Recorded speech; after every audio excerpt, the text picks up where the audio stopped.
So I've called this press conference this morning to talk about the violence that occurred over this weekend here in Atlanta, over a few places.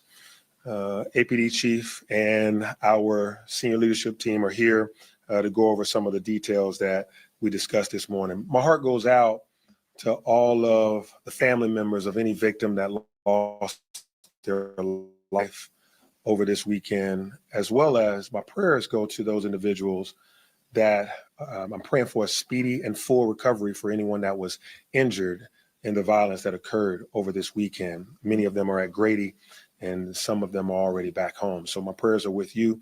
And again, to the family members of victims, you have my heart and my prayers.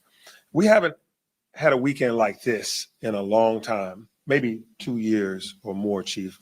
We know that summer months often bring some of the most challenging times when it comes to crime and gun violence in our communities. Public safety continues and remains my top priority and the top priority of this administration. We are doing all that we can to prevent these tragedies even before they happen. The Atlanta Police Department remains focused on the missions that they have, including Operation Heatwave, a multi-agency initiative targeting areas with heightened drug-related activity and gun violence. I have every confidence in our police department to continue to bring down crime in the city of Atlanta. And I thank you to the men and women that's been out there day and night of the Atlanta Police Department, preventing crimes as well as solving the crimes that have occurred over this weekend. And while this weekend's violence are deeply troubling, and we'll get into those, we are still in a time where we have seen a 32% decrease in homicides over the first half of this year compared to last year, and nearly 50% when you compare to over the past, since 2022. A great reduction also in shootings as well, almost 20% reduction in shootings. That progress is the result of intentional and strategic investments, not just in policing, but also in prevention and in care. Our Year of the Youth activities continue to keep our teens and young adults occupied, busy, and employed.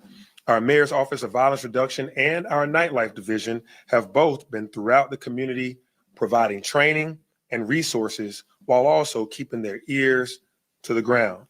We've expanded APD's community assistance and response units, which are called the CARE units. We've beefed up our park rangers at our parks and at our swimming pools, which are all free this summer.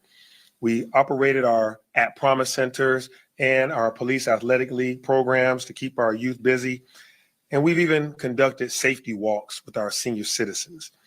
We are also continuing to confront the systemic issues that drive violence in the very first place.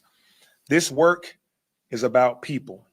It is about the lives that are lost, the families that are shattered, and the communities traumatized by violence that should have never happened in the first place.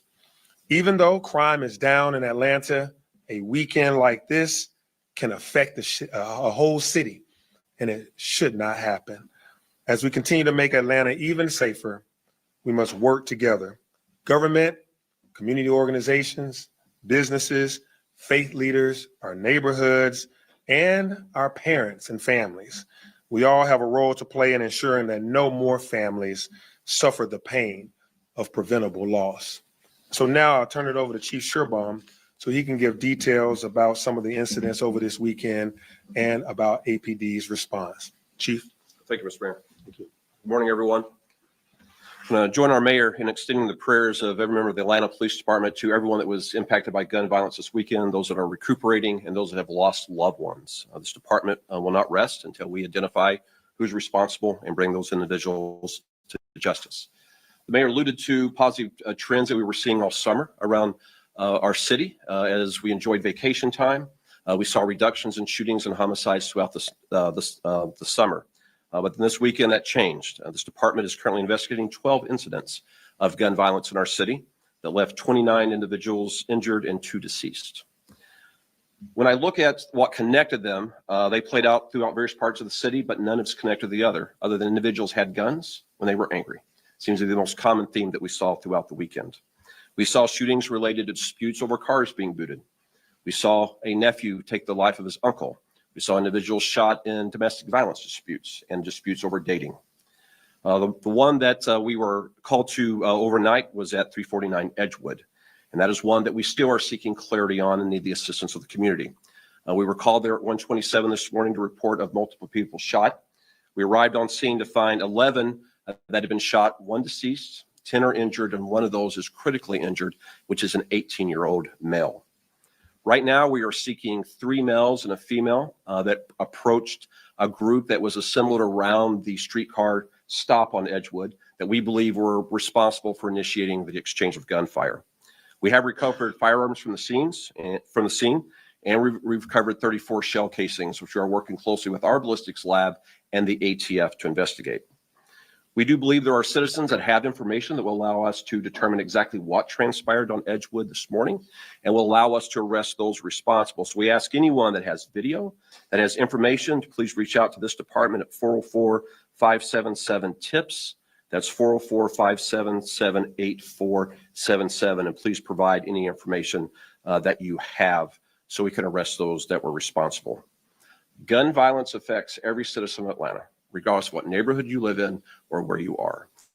And when this weekend, when we saw individuals who are angry about everyday common matters pick up a gun and use it, it speaks to the work that needs to continue to be done. The mayor referenced the youth centers have been full this weekend. Your police department hosted 124 young men and women at our 2 youth camps this summer. That has been a key component in reducing crime in our city. We do have 2 teenagers that were shot overnight. We have a 17-year-old and a 16-year-old both from Cobb County that were in the city at an Airbnb party that were shot on Chapel Road. They are both expected to survive, and we anticipate working that case forward. As you all know, we're investigating a homicide last week in Empire Park that we're continuing to seek the assistance of the citizens on. This happened at 279 Oak Drive in Empire Park. And I want to thank every member of the Atlanta Police Department, our investigators, our officers, our crime scene techs, our 911 dispatchers have been working all weekend to make sure we address these matters as they play out. The mayor mentioned that this time last year we had 76 homicides in the city, so we are seeing a positive movement. If you go back to 2022, when many of you had the role you have now, we had 92 homicides so far this morning in the city. So we are making progress. The team effort the mayor has called for is reaping dividends. But this weekend is a reminder that we still have work to do. That anger, that conflict resolution, and access to guns by individuals that should not have them, should not have that moment, is still a matter that we all need to address as citizens of our city. Mr. Mayor, that's my report out right now. Open for any questions that you may have or our reporters may have. Okay, we're gonna go right to left. Started here. This end on the left and then work our way over. How many homicides do you have so far this year, Chief? And I'm also told your officers were very quick on scene this morning. What more can you do on Edgewood, short of being on every block for the next year? You know, we're assessing that. Edgewood is a very vibrant nightlife scene, and we have crafted a plan that we put in place 2 years ago that has been very effective. So we're assessing already today what needs to be adjusted to make sure we do not have a repeat of last night. And so we're assessing that now. We do have officers that are in the vicinity assigned there. We do have cameras that are throughout the area. And so we're going to assess that to see what we need to do differently. To answer your questions, we're currently at 57 homicides. That's counting the one that occurred this morning. And that is versus 76 we had this time last year. And 92 in 2022. And 92 in 2022 this point. With the shooting there on Edgewood, it happened in the street, I understand. Did any of the bars that are there, do we know if they were associated, people coming out of those bars? And also, how many witnesses are you guys trying to interview? You know, we're still in the early stages of this investigation. We're out as we speak, interviewing witnesses, seeking new witnesses. We're gathering video now. So it's too soon for us to know where individuals came from, but we will be reconstructing that over the next few hours. Let me step in for a second. Thanks for that question. Both of those questions as it relate to Edgewood. We know that it's a vibrant nightlife scene there. So if you saw something, you should say something. This is directly to the public. We encourage you, if you see something, say something, because we know that there were enough people out there that could have given us some indication of what happened. And so investigators are out. That's why you only see the leadership of APD, because everybody else is out working right now. And so if you see something, individuals that may have been out there, call that TIPS hotline. What is it, 404-477-TIPS? That's correct, sir. 577. 577 404-577 tips. Please call us and let us know if you saw anything that may lead to us being able to solve this. We talked to a witness who was out there who said she actually had called 911 when she saw this group coming. Did you guys have any advance notice? Obviously, she called and seconds later the shooting occurred. Did you have any notice or that something was going on? We're reviewing all that now. Every 911 call is being reviewed, all information that was available to us. And so we'll know that as the day progresses, what we knew and what our response was to that. Yeah, it sounds like from what you all have said, this is basically kind of stems from disputes among people. My question is two-part, well, kind of 1.5 part. What role do you think the Office of Violence Reduction plays in that? And because, there's only so much you can do as far as like getting in between people's personal disputes.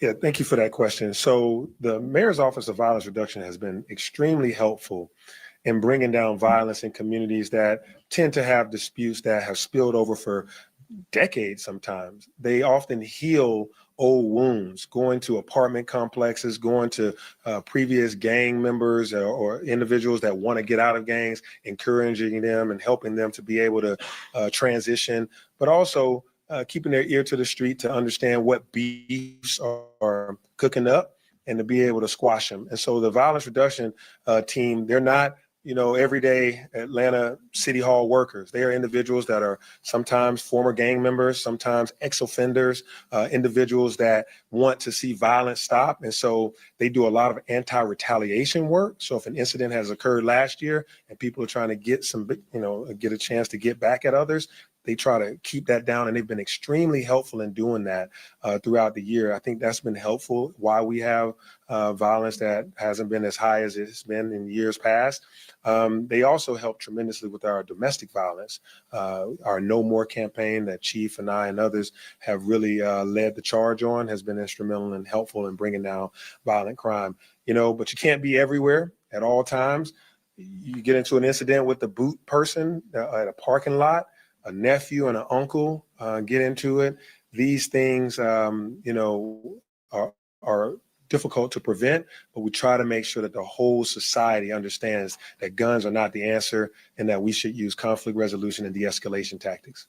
Do you have any ideas on motives for last night's shooting, and what specifically are you doing to protect young people from gun violence? So as it relates to the second Edgewood shooting, we do not. That's what we're working on. We do know the first Edgewood shooting was related to a parking dispute. When we go back, we will determine why guns were introduced last night. I think you've seen the administration tackle youth engagement head on. 2 years of the Year of the Youth, making sure we're providing ample opportunities around employment, summer engagement, putting positive role models in front of them and engaging them where they are about conflict resolution. We have strong partnerships with Atlantic Public Schools, with KIPP Academy, to ensure that we're sharing information with them and collaborating around conflict resolution and engagement around individuals that may be at risk. We also have 3 at-promise centers that are functioning and open. That has been very key in our reduction around youth crime. That is not going to stop. That is going to continue. You will see over the weekend, it was teenagers, but it was people in their 50s and 60s that were involved as well. Youth is going to be the center point of our approach, but everyone has a role in conflict resolution wherever they are. Do you have any suspect descriptions for the 4 folks you're looking for from the Edgewood shooting that you're willing to let out? It's 3 black males and a black female. I do anticipate we will be releasing video soon, so you can all share with your viewers and with your readers on your social media so they can assist us in identifying them. Just wanted to be clear on something. The address you gave us is popular right when we responded. Do you guys believe that some kind of conflict happened there and then it kind of spilled out? Just want to be clear. We just don't know yet. Don't know. No. We know where the triggers were pulled. We don't know why the triggers were pulled, and we're going to figure that out. Chief, when you mentioned 29 people shot, is that since Friday? Yes, sir. That's all weekend. Friday. That's Friday, Saturday, Sunday, and this morning.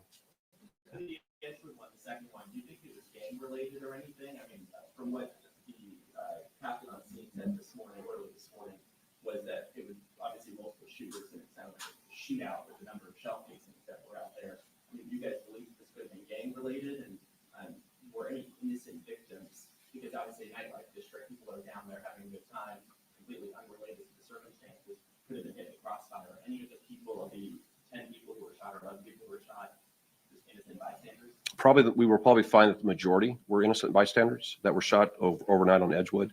Whether it was gang connected, we don't know yet. Sometimes we see very early indications that it is. We haven't seen that yet at all, but we're going to explore to see if that was actually at play here. But right now, we do not see that. So you don't think, you said, so you're saying most of them were innocent bystanders? It appears that way. They were just happening down there with friends or something, with family, and they just got caught cross. Innocent bystanders Yes, is what that means. yes, yes, sir. Thank you. everybody.